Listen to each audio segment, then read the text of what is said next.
Hi there, welcome to week 11 of Body Zen.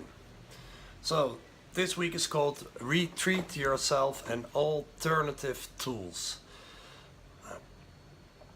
Body Zen allows for almost anything next to the Body Zen training. Body Zen is merely about developing a daily ritual that works for you.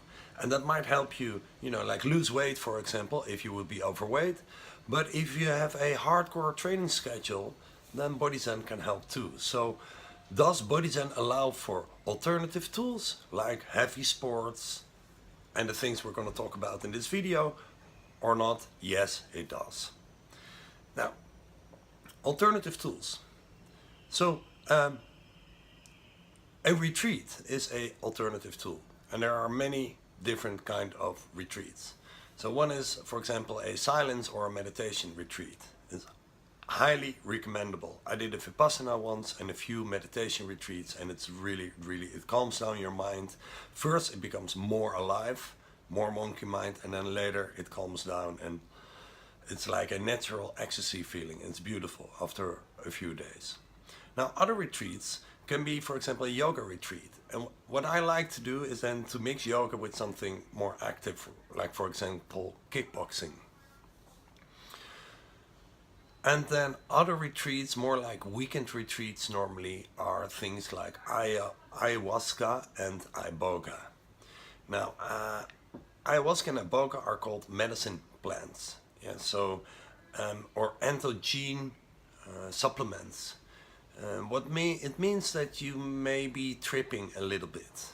Yeah, and ayahuasca lasts for about 6 hours and iboga for like 24 hours. I didn't put any links to information in the mail because those medicine plants find you when you're ready for it. And so if you feel like researching, go ahead. I especially didn't put any links because this will go naturally and you should never force using medicine plants. But it's great and very transforming for doing it for a weekend. So to treat yourself on a retreat. Now that is an assignment for this week, or actually for the next 3 weeks. Yeah. In the next 3 weeks, so up to the end of Body Zen, book a retreat for yourself. Then other alternative tools are, for example, very simple. But go to a doctor when you have something. Do a checkup. If you break your arm, you go to a doctor. You don't necessarily have to trust the doctor or believe what he says, but do go to the doctor to have the whole palette of information for whatever is going on in your body. And so go to a doctor, do a checkup, check if you're allergic to things, because for me, for example, walnuts are magic food, but if you have an allergy for walnuts, you might die from it. So about having your own path, which is basically what Body Zen, building your daily ritual, is about, to find those tools for you that work.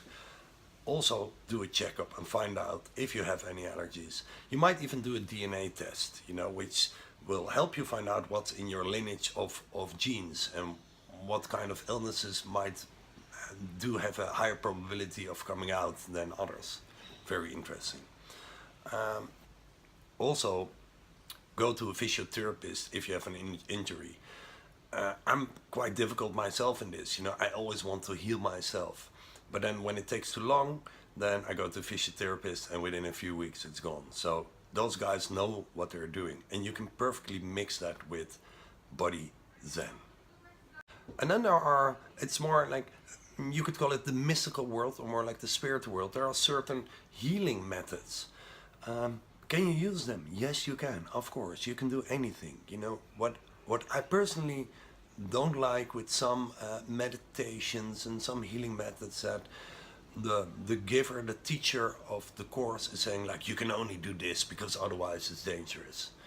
Maybe it's true, maybe it isn't, but Body Zen is so simple and so light and so effective that you can mix it with anything else. So use your healing method. My personal favorite is called pranic healing. Yeah, not panic healing, but pranic, like prana healing. Extremely interesting, and I've put a link in the mail that belongs to this video, week 11 of Body Zen. Okay, so what's new this week? Today you can stuff yourself with carbs again. Yahoo! Yay! For me that was really difficult, 3 weeks without carbs. It made me a little bit too thin.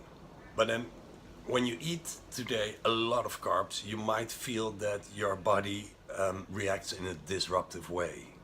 And this is exactly the method that we're using. You know, for 3 weeks you're doing something, you're not eating something like, for example, carbs or meat and fish, which is for the next 3 weeks. Not eating carbs for 3 weeks. For your mind, it's only 3 weeks. You can do it. Yeah, and after that, you can stuff yourself. For your body, it gets to learn to live without carbs in those 3 weeks' time. Now, the day after, when you stuff yourself again, your body most probably will respond in a maybe not so nice way, stomach ache, stuff like that. And this is the moment where your body and your mind, they pair, yeah, they synchronize. So where a craving would be, I want to eat carbs, sugar, whatever. If you have been without for 3 weeks and then stuff yourself, then that is your last memory, which is not a craving anymore, but something like not so comfortable. So in a really very simple way, you can give up your craving in just 3 weeks' time. Because if you, for example, you have a sugar thingy and you do 3 weeks without sugar and you stuff yourself with sugar, most likely after that 80 to 90% of your sugar intake will be out of your diet because it just doesn't feel right anymore. Yeah, so use this method. You can use it too for other things, you know, like maybe you have a drinking habit and you want to try it with alcohol.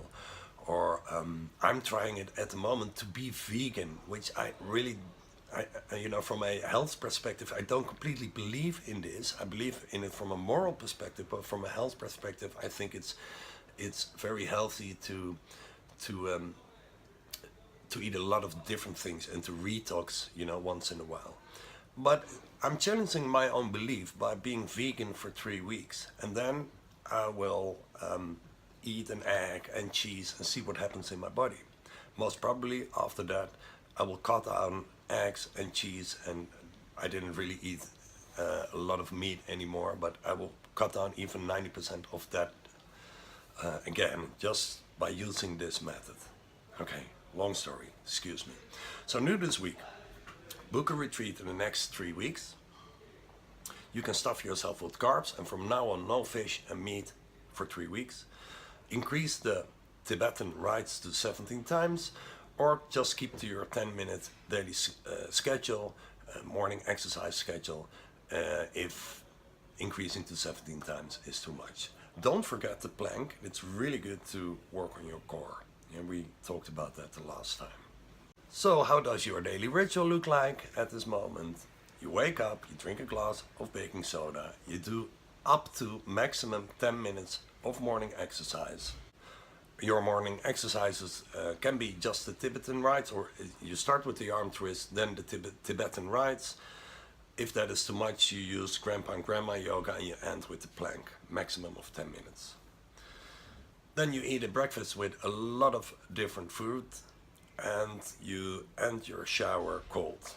Drink water and green tea as much as possible during the day, and in the end of the day, drink a glass of water with baking soda. It's really very simple. Let me know how you're doing. If you have any questions, just reply my mail or react to this video on YouTube. And I wish you a great week and see you next week. Thank you.